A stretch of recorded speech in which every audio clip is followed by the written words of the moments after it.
Hello, everyone. This is Dr. Joseph Anton, your host for the Fasting and Longevity Summit.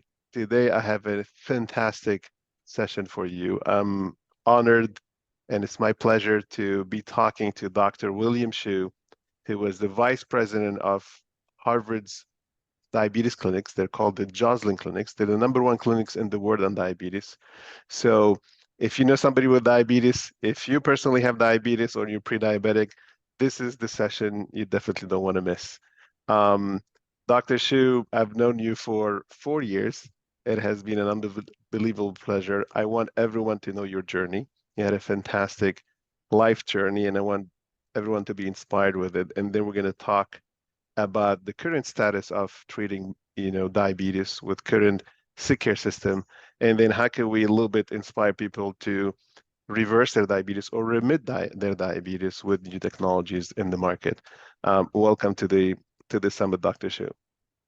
Joseph, thank you. It's been quite a journey, 4 years in my current role, but this is when I think about it, what a fascinating time. And the world also has changed in these past 4 years. So yeah, I look forward to chatting with you. Fantastic. Can you tell us a little bit about your life journey? I mean, I mentioned that you were an endocrinologist at Harvard. Can you tell us a little bit your road getting to that? But then what have you done after? And Yeah. and did you have the courage even to move away from that big name and do something else? Yeah. We always joke about how it's hard to leave Harvard because there's an umbilical cord, right? That when you want to sever that cord, you feel like a little bit afraid of the outside world because it's such a protected community.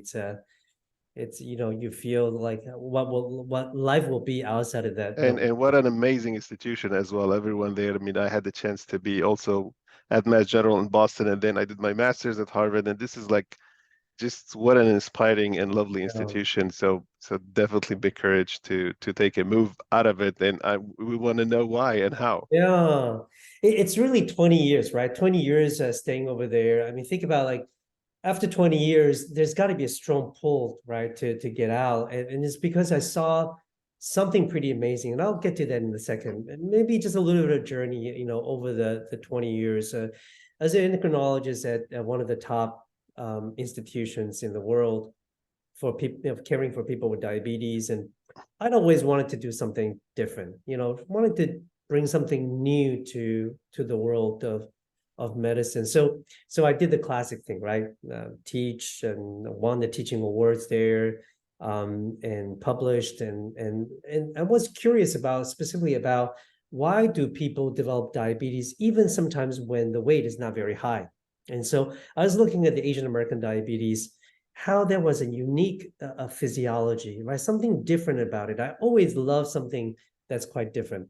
So I did the classic thing. I joined the American Diabetes Association. I wrote national guidelines.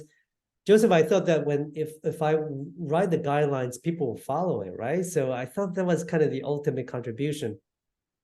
Then after the guidelines were published in 2015, I realized not everybody's following it. Guidelines are guidelines.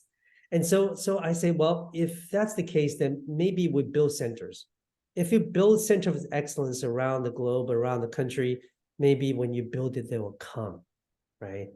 And then we realized that you're only touching very few people. Out of the 38 million people with diabetes here, you're still touching lives, very few lives, right? From these bricks and mortar stores, or institutions or clinics or hospitals. And then so I went and worked with MIT's Media Lab and thinking maybe we should bring care from hospital to home.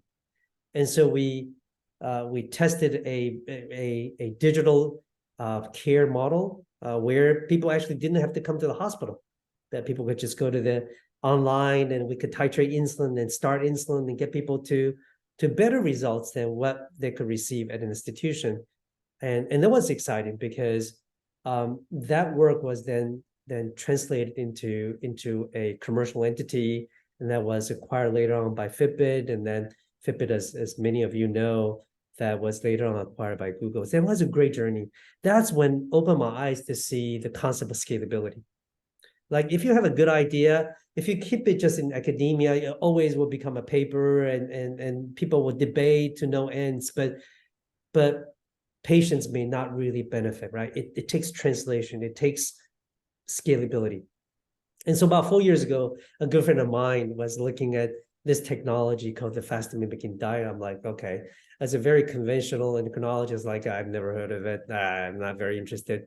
My friend challenged me and said, you got to look into this.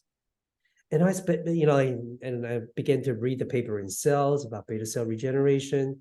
I began to look at, in contrasting to my everyday practical knowledge of patient with diabetes. And the concept is very clear, right? That we all preach about nutrition and how we have to take good nutrition every single day. But the reality is most of our patients have trouble keeping up with a lifelong commitment to lifestyle change. That was the thing that led them to developing diabetes in the first place. How is it the solution to treating diabetes is the same? Like people always say, right, if you do the same thing and expect different results, that's insanity. And I felt like I was stuck in that model of doing the same thing, tell the patients to do the same thing and yet expect different results. And we could talk more about it, but that was kind of my journey out of Harvard and joined a fantastic company called L-Nutra. And fantastic story. You decided to, so it was your frustration with not having enough within the current healthcare system to help people go out of diabetes, and you were looking at a solution to kind of delve into the reasons why people have diabetes. And something, when I hear your frustration about people not being able to be compliant, whether to their drugs or to their long-term lifestyle change, it seems you found a solution that could work at the essence of diabetes and at the same time could be feasible by patients or induce a change. So would love to talk a little bit more about, well, first, when you, I'm always curious to ask you this question. I'm going to ask it live. Okay. How many of your patients, you've had 20 years of experience in Yeah. diabetes at the number one institution in the world. How many patients with the drugs that are available that you had to prescribe, how many patients got out of diabetes, and how many, what's the percentage that stay and live with diabetes for a long period? Even that question, Joseph, even the question is so insightful because, like, we don't even, as clinicians, we don't even think about getting out of diabetes. You see, It's just a disease you live with, right?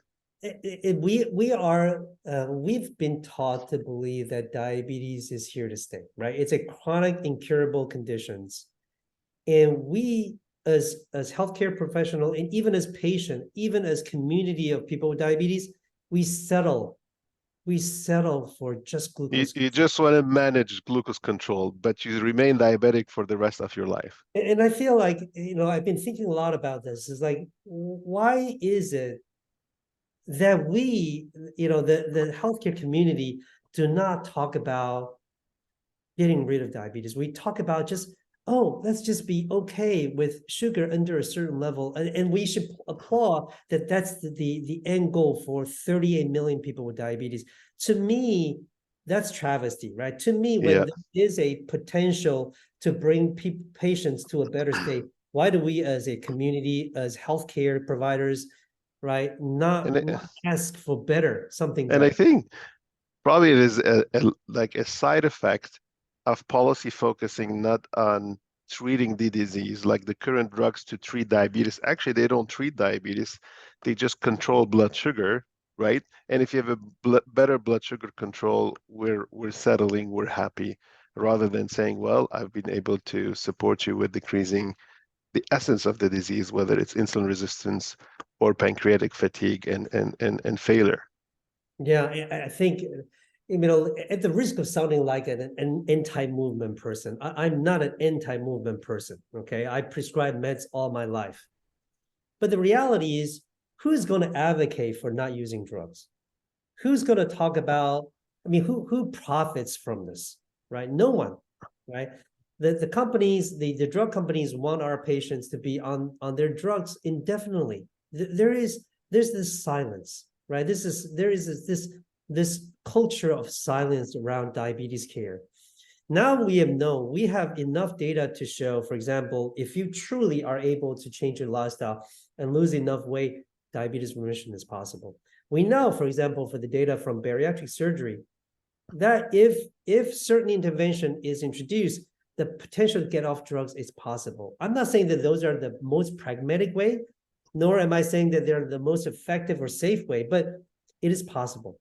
So when there is possibility, I'm just surprised at how silent the entire medical community is, or even patient community is, about wanting to get diabetes out of the way. I remember when I was doing my rotations in a little bit of in psychiatry as well, and or our studies, medical studies, there was this concept of learned helplessness, right? We all learn that this is, this is the way it is, and then every 5 years there's a new drug, and we jump on it, not from drugs to lifestyle or from drugs to solving the essence, but we jump on a new drug. It's a new way of doing something, and everyone now is like, oh, there's Wegovy, there's Ozempic, and then we jump on them, and it's another daily addiction or weekly addiction that's going to help you lose the weight. Yes, for the first time, thank God, there's a positive effect, but at the same time you're losing muscle and getting into this vicious circle of being addicted for the rest of your life to these injections. So tell me now, with big anticipation, what made you leave, and what is this technology you mentioned called the fasting mimicking diet, and what does it do for diabetes regression and remission? Yeah, I have to say that it had to be the science, right? So when I was reading this Cell paper in 2017, where we saw in animal models, these factories that makes insulin, right, called the beta cells in the body, how through a prolonged fasting technology done several times, it's able to perk up and regenerate. For your audience who may not know the biology, to be able to cause these factory of cells that make insulin to regrow back is a tremendous, tremendous achievement.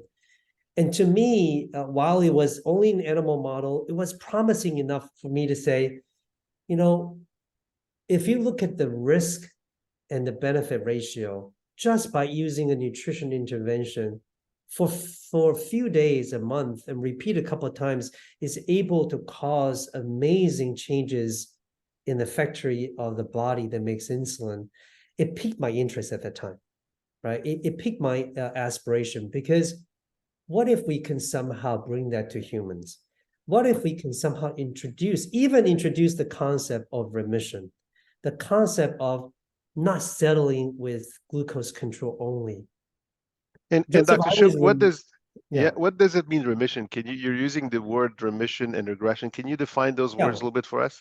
So we know a chronic illness, apart from changing the organs altogether. I mean, the conditions will, many of these conditions will relapse. For example, obesity, right? We could lose the weight, but if we don't control well, it's going to go back up. So there is no technically cure, because you can't cure obesity, right? If you eat poorly for in the next 6 months, you're going to gain weight back.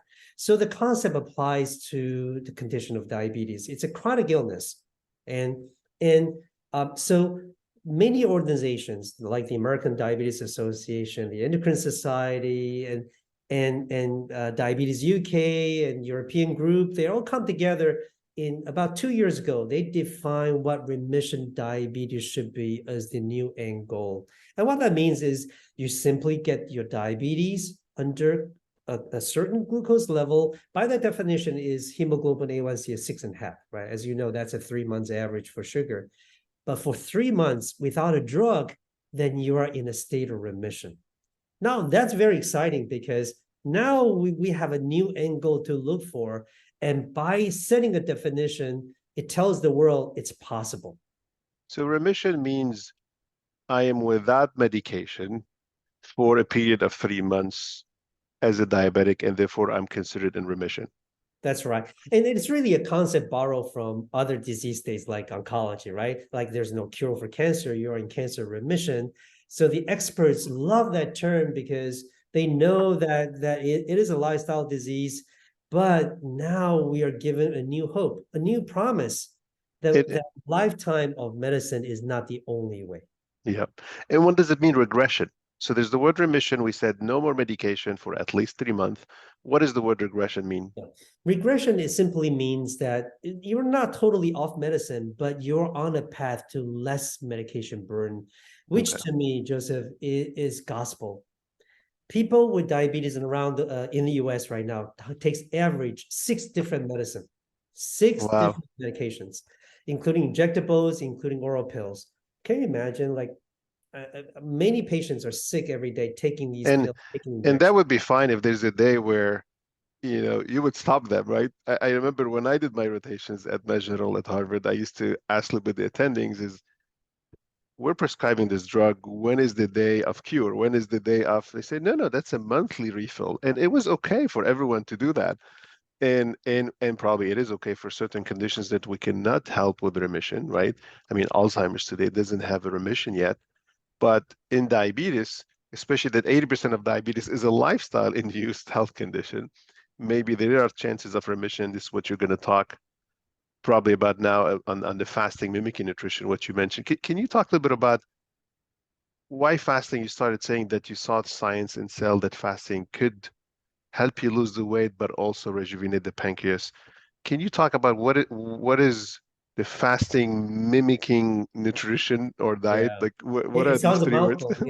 It's so long to talk about it, but I think it's really, one doctor has put it this way. She said that this is the miracle of life, this process of fasting, how the cells responded to it. So let me explain. Now throughout history, every living organism encountered times when food is not available to us, right? So when nature was giving us a stress, the body had to survive. The cells have to survive, and the cells have adapted to that stress by coming with a mechanism of saying, well, there's no food coming around. I need to survive, so I have to burn something within the cells itself. So you're not going to go to the nucleus, where is the brain of the cell, because there'll be suicide. It's going to look for things that are more dispensable. For example, things that are a little older, things that are a little broken, right? It's like in the winter when you run out of wood to burn, well, what are you going to throw into the furnace? It's got to be the chairs a little bit more broken. You're not going to give your most precious table or the pillars in your house to burn. You go with something that's more dispensable. Now, it turns out in the cell during that time, they're looking for a more dysfunctional cell structure. We call that organelles. It's going to be misfolded protein. It's going to be older mitochondria, things that are more dispensable. And so during times of fasting, the cells shrink by digesting these more dispensable, older, more worn out parts of the cells. Now that sounds like, wow, that's a sacrifice, but no starvation lasts forever. Rain will come, food will become available again. So when those food becomes available again, the cells now have the nutrients to regrow back. Now, when they regrow back, those parts become new. So you're in fact replacing more older, worn out parts of the cells with new ones. That's amazing. Think about it. Without that mechanism, none of us will be here. No life forms can survive on Earth. And that's why that fasting, although it created an existential crisis to our body, but nature was smart enough to respond with this miracle of life. This process is so important, Joseph, that the description of this process called autophagy was awarded Nobel Prize in 2016. And so now with modern day science, we can actually leverage that knowledge to improve our health. So you're saying the secret of this fasting nutrition is that it mimics a state of fasting to the body. So every cell of the body is thinking it is fasting and therefore does whatever it learned through human evolution or through our existence on the planet. And it shrinks, it eats the inside, whatever is disposable, whatever is broken, it rejuvenates. And once you feed it again, it's growing back as a rejuvenated, better functioning cell. Yeah, Is that the summary? And so is the concept that this body coming out of rejuvenation is a better functional, is like a younger, better functioning body and therefore fights diabetes? I'm having a difficult time linking the rejuvenation of the uh, cell to diabetes, yeah, if you can yeah. elaborate to that. Yeah, and that's a really good comment and a question here. You think about type 2 diabetes, it really happens in young people, right? it's a condition that is associated with aging, right? Typically, people develop In diabetes. older people, you mean? Yeah. Older people, Yeah. yeah. 50 years old, 60 years old, you hardly see. I mean, we're seeing more childhood obesity right now that leads to type 2 diabetes, but it's still relatively rare, right? And so it tells us the body must have some trouble processing, renewing, rejuvenating the cells, and therefore the diabetes clock is ticking, right? As our society gets heavier and heavier. But this process of cellular rejuvenation, this process of autophagy that we talked about, right, replacing the more worn out parts of the cells with new ones, what it's essentially doing is making cells younger. And it's not only making the cells in the pancreas younger, but it actually affects every cells in the body, right? Because when there's no food to the body, the brain has to respond, the heart has to respond, the muscle has to respond, the fat has to respond, the pancreas has to respond. So every cell in the body from that stress of fasting actually rejuvenates itself. And diabetes being a condition that's affected by many organ systems, including the pancreas, the fat, the muscle, and others, through the process of rejuvenation, they all get better, they all function better. And that's how potentially it has this effect on diabetes. So you're saying that diabetes gets more established with age because the body is processing maybe, right? The muscles used to burn the carbs fast when even if you ate high calories when you're younger, you were able to process those. Now with age, we get slower and the cells are less, you know, rejuvenated and less young Efficient. and therefore Yeah, less efficient, and therefore the body is establishing diabetes. And maybe this is how the body also gets into Alzheimer's or gets into that's cardiovascular, right? right. All That's right. these chronic conditions that 90% of us are going to die from: cardiovascular, cancer, diabetes, and Alzheimer's. They're all age related. And this is so important today for everyone listening to us is age is probably the mother of all these four health conditions. Of course, there's environment. Of course, there's genetic predisposition. Or of course, there's lifestyle. But even when you have all those, you're not going to get Alzheimer's at age 20. That's You're right. not you're not getting your first heart attack at age 18. You're still Yeah, getting them at that, age that is 60 and correct. 50 and 70. So the essence of you're describing fasting as the playing with the essence of the youth of the cell and having better rejuvenated cells to rejuvenate the entire body, getting rid a little bit of diabetes, but you're saying also could be a good intervention for the entire longevity of the body or the entire healthy aging of the body. And this is where I think this is where the innovation really grabbed me 4 years ago. And that is the intersection of nutrition, fasting, and longevity. And think about that triangle there, right? For a long time, I mean, if you listen to podcasts out there, there are endless debates about what kind of nutrition you should eat. But that's only one vertical. It's not only about what we should be eating, but also the timing of our food, right? Or by the converse of that is when we do not eat has that tremendous implication to our health.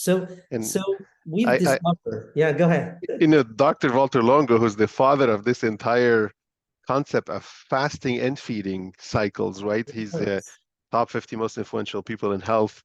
And in his longevity diet book, which I think describes what you're talking about, the cyclicity of eating and not eating, which carried, as you mentioned, every organism in the world from and historically and from small to human. Yeah, We lost that the last 40 years. we We're lost eating that. all the time, and therefore we're getting spoiled, aging faster, and getting health conditions, sooner than later in our life. What you're saying is bringing back fasting to our life cycle is going to help us to alternate with feeding and fasting, rejuvenate the cells, decrease maybe the weight, protecting the muscle, and keep us a little bit a more efficient engine to fight the onset of these chronic conditions. And that's exactly right. It is a yin yang of our life, right? You cannot just exercise every day without rest. You cannot just eat without fasting. In fasting, it seems like it's such a novel concept, but it's not. We all fast. Everybody fasts. Well, you say, well, I don't fast. Well, you do. When you sleep, you fast, right? And it's really the extension of that, giving the body a little bit of a break in a 24-hour cycle that's helpful. But every culture, every religion also has this fasting components for spirit, so for spirituality, but also for health, for mental clarity. But I mean, that's kind of passe. That's like that's a past knowledge, fasting and nutrition. After all, every religion and every culture has practiced it. What is really new to me, at least for me, maybe your audience has heard about this, is the link to healthy aging. The how these nutrition and fasting is linked to a healthy longevity lifestyle, to me, is where 21st century science has really begun to reveal the impact of this. Yeah. And so, Dr. Shu, you explained very well the cellular effect of fasting. And are you saying it's even more relevant and important in diabetes? Because, by the way, you're fasting, so you're losing a lot of fat. And can you talk about Yeah.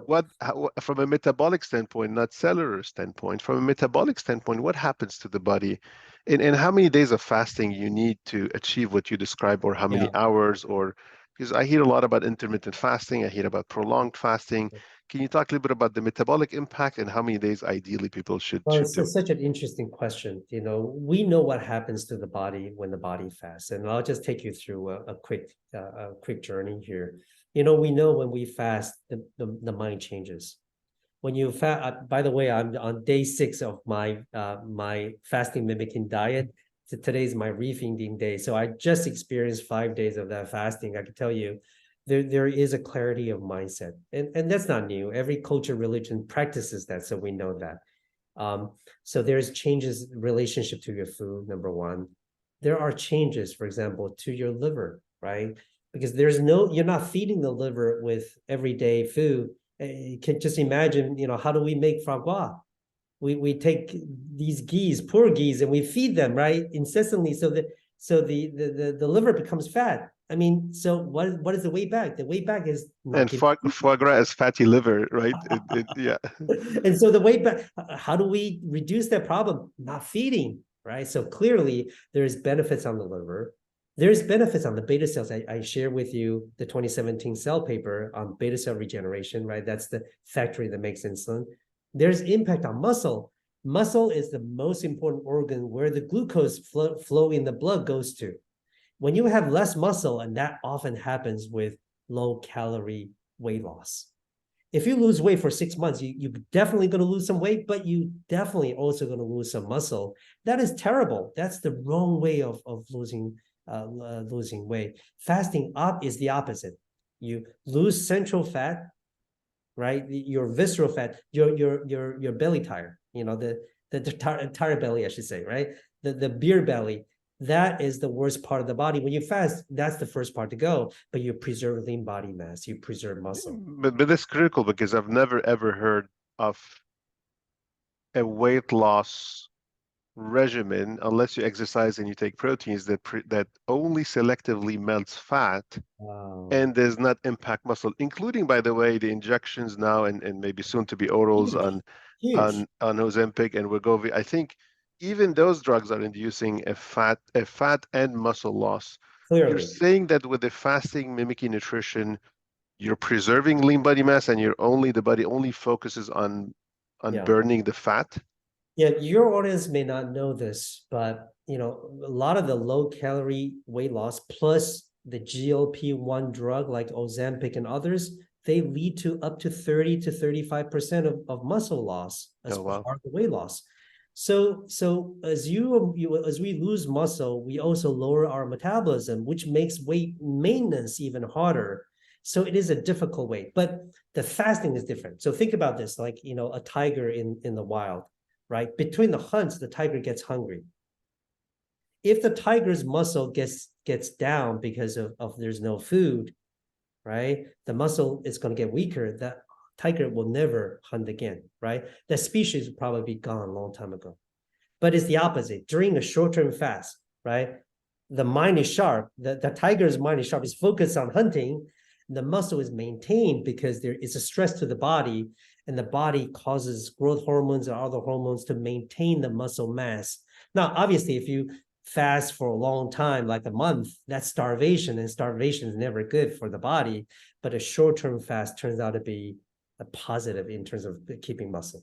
So you're saying because fasting works more not as a calorie, but as a stress on the body, the growth hormone and other hormones that the muscle loves to rejuvenate, plus the fasting stimulating rejuvenation in the muscle together are leading to preserving muscle, which in a short period, maybe that's natural selection, human evolution, or the way it is genetically, if God created us, is has been built into us to, as a first reaction, if there's no food, be sharp, be a better machine, be rejuvenated, and keep your muscle because you need to go and hunt. And that's what you're trying to simulate with the fasting mimicking diet. So to reawaken the cells and the body and rejuvenate the muscle and help the body get rid of diabetes. Yeah, I mean, we're trying to go with the nature's design. Don't go against nature, And I right? love that. It's a natural intervention. You're just mimicking what our ancestors were doing in a natural way. And you're tapping into these ancient survival genes. They are Yeah. powerful. You can't fight against that. But we also are not leveraging that in modern medicine. And this is where I saw an opportunity. One of the biggest challenges, Joseph, is our patients, many of them are your listeners here. I always remember they struggle. It's not that they don't know they need to eat well, but being a saint, eating well every single day is impractical. It cannot be done. Yes, we do encourage people to live a good lifestyle, and we're all about that. But I've always, as a mind of a clinician, always think about, are there pragmatic ways? How can we give an intervention rather than a lifelong recipe of commitment, right? That can still drive results. And that's when my eyes turned to this technology called the fasting mimicking diet. So how many days? You're saying it's practical and feasible because it's shorter than changing everyday's lifestyle. What is the number of days that you're recommending this fasting goes for? So there are about 70 publications that look into this fascination between fasting, nutrition, and longevity and disease conditions. But specifically, there's been about 14 clinical trials that published, actually 18 clinical trials they have published looking at this 5-day meal kit called the fasting mimicking diet. It's a lot of people say it's oxymoron. How can you fast and how can you have food? We should go into that in a second. But just 5 days, it repeated a couple of times, right, in the course of a few months, can simulate and activate these ancient genes of survival. And it's a powerful lifestyle medicine tool, and it's truly an innovation. So you're saying it's a 5 days only a month. So you fast for 5 days, you eat normal in 25 days, and you repeat it every month. That's the period that allows the weight loss and the fat and the fat loss and Yeah, then the rejuvenation of the cells. Can you help us? You're mentioning the word fasting, mimicking diet, and like we're confused a little bit with that yeah, oxymoron. of Is it course. fasting or Yeah. you're mentioning nutrition? So Um, the original studies have always been done with fasting alone, right? okay. And so we know fasting does a lot of good. The problem is, again, pragmatism. I'm a clinician. I'm also a researcher, but the idea of how feasible it is to implement matters a great deal to me, right? You can have great theories, but fasting for 5 days, you ask average Americans who can fast 5 days. I can tell you, as doctors, we go to medical conferences. If they don't feed us lunch, we say, that's terrible. That's terrible conference, right? I mean, even doctors who have all these knowledge, but it speaks to the how the solution needs to be pragmatic. So fasting for 5 days, yes, theoretically it's great. It cannot be done. This is also why a very bright mind by the name of Professor Walter Longo at USC, University of Southern California, director of the Longevity Clinic or Longevity Institute, 20 years ago, began to think about, well, is there a way to hack this? Meaning, can I somehow come up with an innovation that gives you the benefits of fasting without the burden of fasting? Can I provide the body with a little bit of nutrients, not enough to cause these sensors in the body to say, oh, there's food. Actually, fall below the radar of these detections. So the cell says, okay, there's no food, but in fact, we're smuggling some nutrients into that. Now, that's not a DIY project. It's 20 years of research, 36 years of $36 million of National Institutes of Health funding, and with dozens of publications to support that. So you're saying that Professor Longo and the University of Southern California, they invented or they figured out a formulation of plant-based healthy nutrition that goes for 5 days. The body is consuming the food. Is that like a box you ship to people with this formulation? They eat the food for 5 days, and their cells are not figuring out that they're being fed. So you're fasting while you're eating. You're getting the benefits of fasting while you're eating. yeah, this is what I call we take the inspiration from nature, right? Which is fasting, which is actually not voluntary. It's a force upon us, right? Nature forces fasting upon all life forms.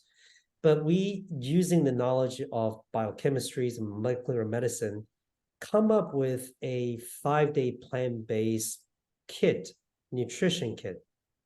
So when you consume this, you get some basic nutrients to support you. So you could actually withstand the 5 days and yet at the same time get almost all the benefits of a 5-day fast. To me, is the best of both worlds, right?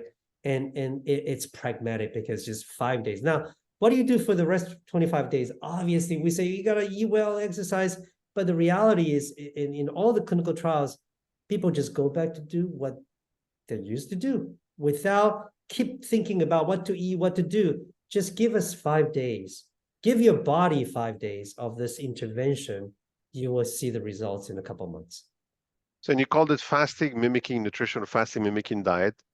5 days, I receive my box at home. I eat every day, whatever you send me. It's a special nutrition formula. Is it plant-based? Is it It is plant-based, and it's a limited calories, especially formulated with is rigorous it is science. it like lactose free? Is it for people with Yeah. reactions? Is So it gluten free? Is it it's gluten-free, it's plant-based, and it's specially formulated. So it has micronutrients in there, and it tastes great. It's got bars, it's got soups. So it's not like you take a pill, right? okay? You actually enjoy the soup, the chewing, and this is all designed with the mindset that, hey, we don't want to treat we don't want to treat sickness as if you're totally sick, right? We actually want you to live life, right, through experiencing this 5 days. So even going through fasting, there is enjoyment, there is food, there is nutrients.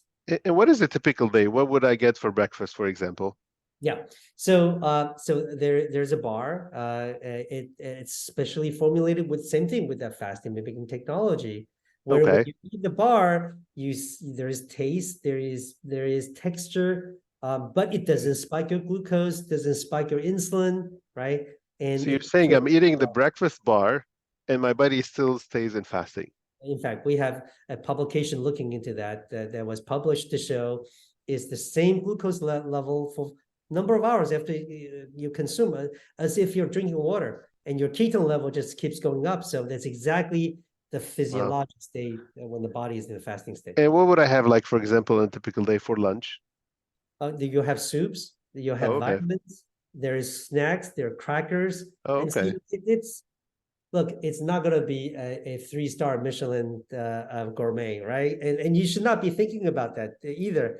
It is an investment, right? Just like when you go to the gym, you've got this coach yelling over you and you're pumping the iron. But we can make that as tolerable, as acceptable, and enjoyable at the same Okay. time. And is dinner same soup and some snacks that goes with it? That's right. And so you're saying it's a box of food. You would send it to me. I'll consume it over 5 days. My body stays in a fasting mode. On one side, I'm rejuvenating my cells, getting a little bit younger to fight diabetes. On the other side, I'm losing fat. I'm protecting my muscle. I'm metabolically getting better. And you're saying, how many times do I need to repeat it every month? It's 5 days only per month, but how many times I need to do it Yeah, to? it depends on sort of your background health, so studies have shown, publications have revealed that if you're healthy individuals without health conditions, you only need to do 3 times a year. You're talking about 15 days of engagement. Now, is it a little bit of hard work? Yes, there is a little bit of investment, but think about the cellular rejuvenation effect you can get.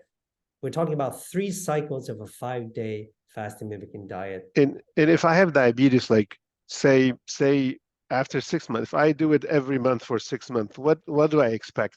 Because we started talking about regression and remission, and I want to know because that was my frustration. I left medicine for mainly telling patients you have to take the same drugs for the rest of your life.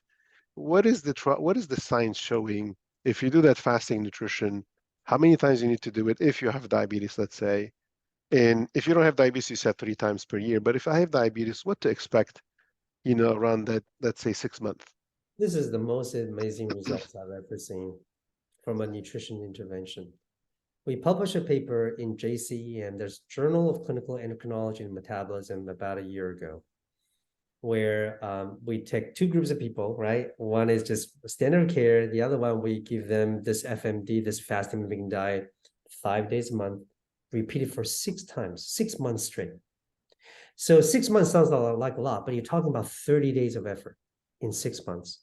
This Six is times five, you're saying yeah, 6 times 5. So all what the patient needs to do is the 30 days within 6 months of eating that special that's nutrition. right. And for the rest Okay. of 25 days, they go back to live their normal, regular So life. you're not telling them in the trial, you didn't tell them to take other medication or exercise or eat healthy in between cycles. It was just you do These this are fasting actually mimic. people with type 2 diabetes that have about 14 years, and they're on all kinds of medicine.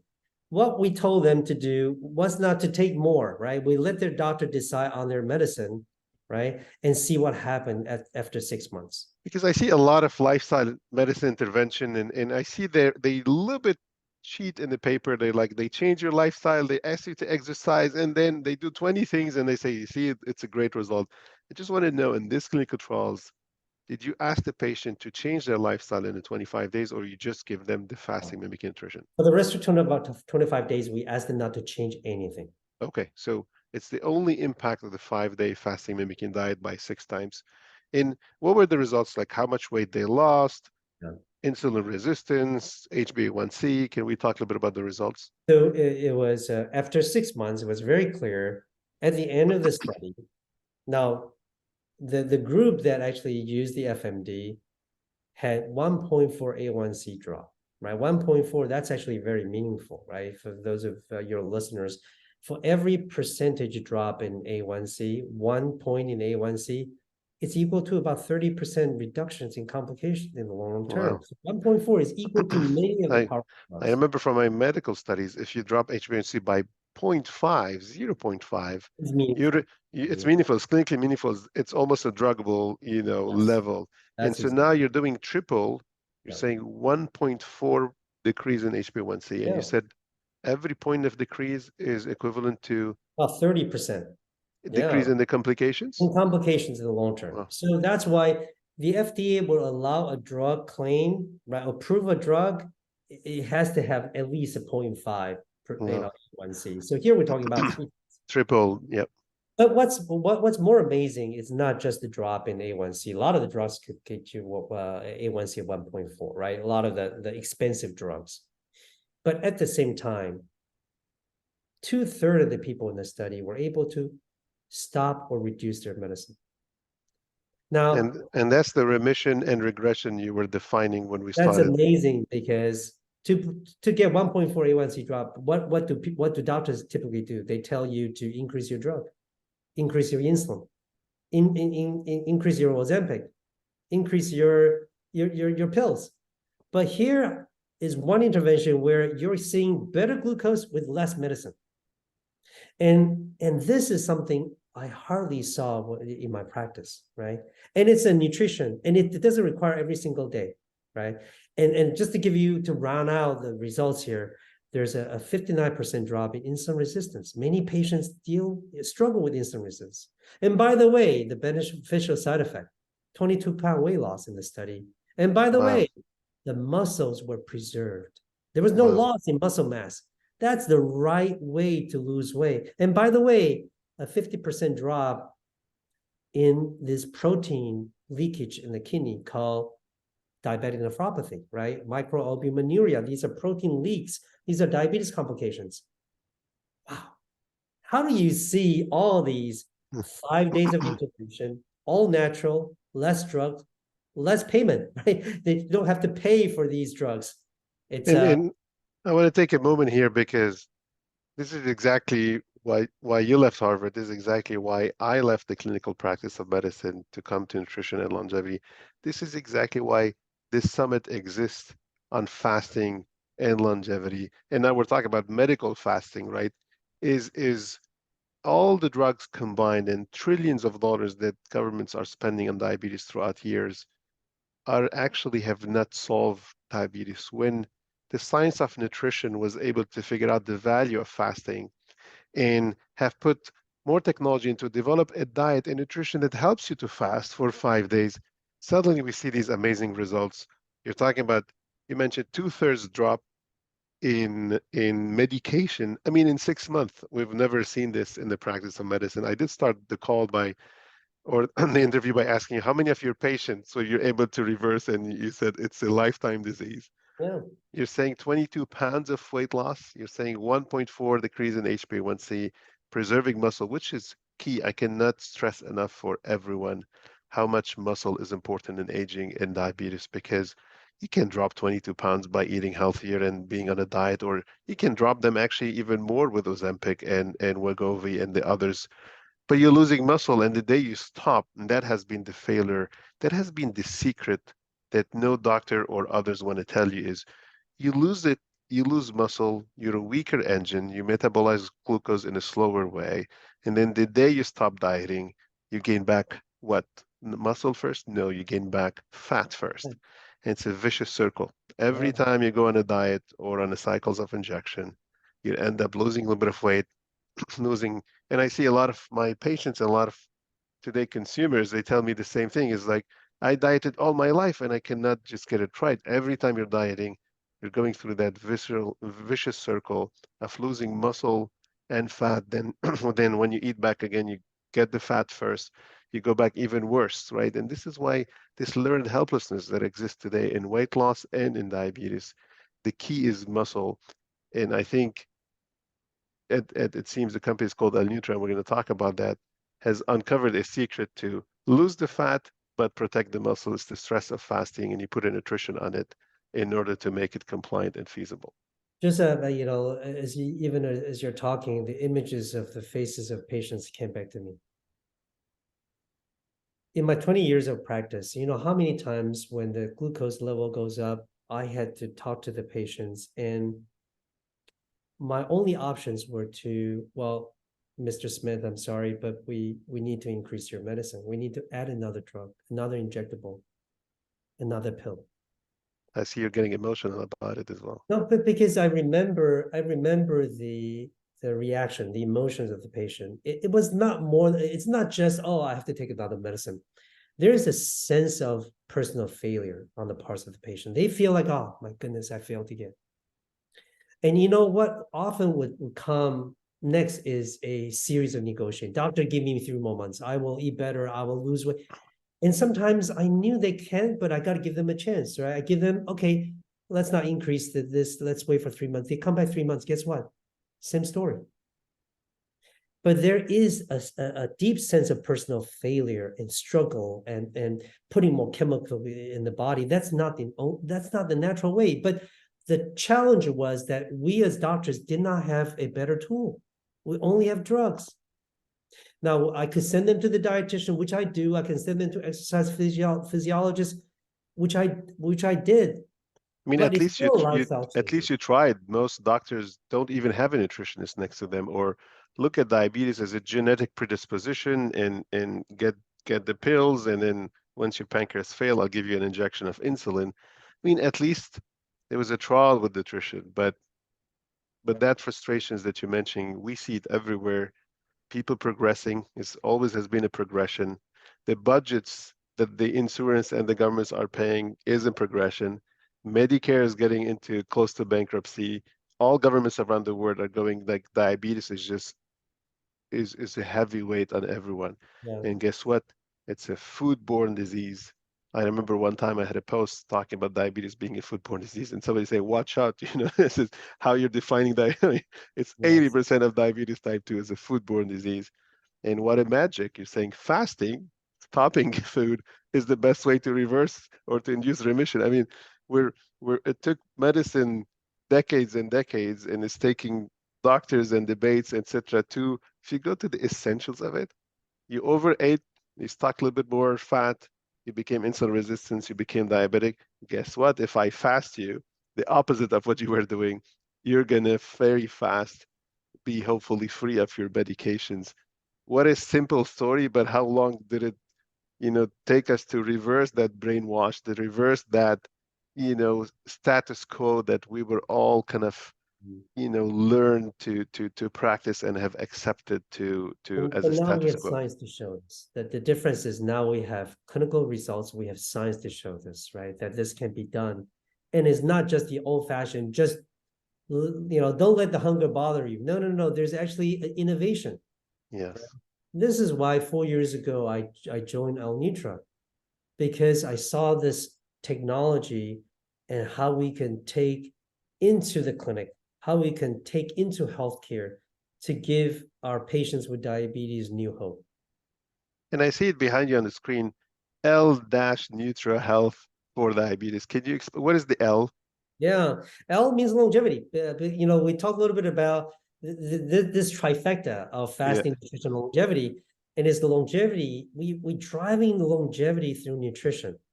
And health, it's a new effort at Al-Nutra to focus on healthcare, to bring gospel and good news to people Yeah. with different conditions. So it's longevity through nutrition for your health, and the focus is for diabetes. And is that the Yeah. website? Like if people want to go, if I have diabetes today, what should I do? I just listen to this. And or if I'm a doctor, actually 10% of the summit attendees are physicians, and this is a big call for doctors to take action. But if I'm a patient or my dad or my mom or my cousin, I know somebody with diabetes, what should I do going Yeah. out of this summit? So because of the science that we've talked about, we have put together a medically supervised diabetes remission regression program. And that's under the flag of L-Nutra Health. So if you want to find more information, go to that website, l-nutrahealth.com. Okay. You can find how to call us, how to reach out. The program is a 12 months diabetes remission program. The idea is, again, to tap into those ancient mechanisms of survival, the powerful what Mother Nature has designed to allow your body to rejuvenate through a 12 cycles of 12-month program. It has So the FMD. Go So the ahead. fasting mimicking diet is for what is we talked about 6 months. Yeah. What happens between and this 12-month program Yeah. between month 6 and month 12? So on average, we believe that people will need about six monthly cycles of FMD, and then go into a maintenance phase where we will continue every 3 month cycle of Okay. FMD. So I'm doing basically 8 cycles within a total year. Yeah. 8 times 5 is 40. So the entire 365 days, you're telling me you're going to give me just 40 days of food out of 365. And there's a dietitian, you said it's supervised, there's a doctor and a Yeah, it's dietitian. medically supervised, and so your doctors may be interested in part of this program. They can certainly talk to us, and they could be the ones to supervise you. If you don't have your own doctors, we'll provide a healthcare provider to support you through this journey. Remember, this technology works, so that means that you're going to need less medicine, and we don't want you to be just managing those medications on your own. So that's why it's a medically supervised program. And I'm glad you do it this way rather than just, going straight to just like many lifestyle programs where they just want to, with less science and then more commercial arts trying to just get into people and change their lifestyle. Uh, Joseph, patients are first, in our heart. I have a heart of clinician. It has to be patient safety first, a lot of hand holding, right? A lot of support throughout this 12 months journey.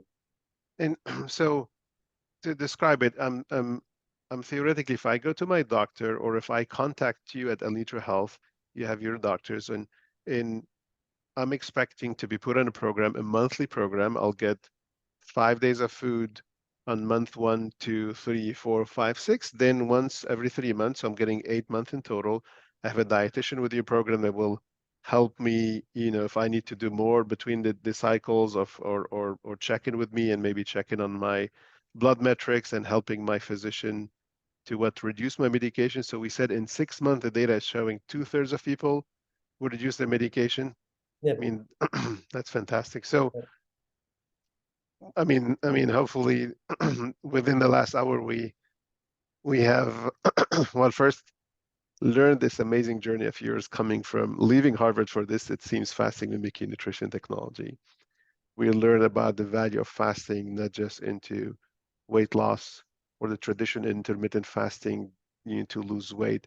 You talked about rejuvenating cells and the body. And I'm pretty sure there's a lot of emotional even benefits there, the mental clarity you mentioned, the performance, the energy. And you said this is essential for the treatment of diabetes because you're making the body, the engine, younger, you're preserving the engine, the muscle, and you are losing fat and reversing insulin resistance. And this is leading in diabetes, is very critical in diabetes, leading to reducing medication for the first time to talk about regression of the disease, giving a new tool in the clinics and to people to talk about when am I going to get out of diabetes rather than how am I going to add more drugs into my diabetes and what's my next complication. This is amazing. And you're referring people to L-NutraHealth.com to go and subscribe to this program. So I hope in the last hour, it was planned to be 30 minutes, but this is so disruptive to medicine. This is so disruptive to the way we practice medicine and to the life of patients that we probably took a full hour. But hopefully we changed the lives of thousands and thousands of people. I mean, even if you don't have diabetes, the entire summit is going to talk about the value of fasting to aging and longevity of people. So if you have fasting and if you have diabetes and your wife does not have it, it's okay to do it together for her own aging and vice versa. If you have it and your spouse, your man doesn't have it, it's okay to do it together so that people actually you benefit from the rejuvenation and the healthy aging. Dr. Shah, I cannot thank you enough for showing up today and explaining this disruption that's happening now to the diabetes disease management and to medicine. Any final word before we close here? Joseph, I really appreciate the platform you've provided for me to talk about my life journey this far. And my encouragement for your audience would be make diabetes remission your new end goal. And hopefully we could be a partner for you on this journey.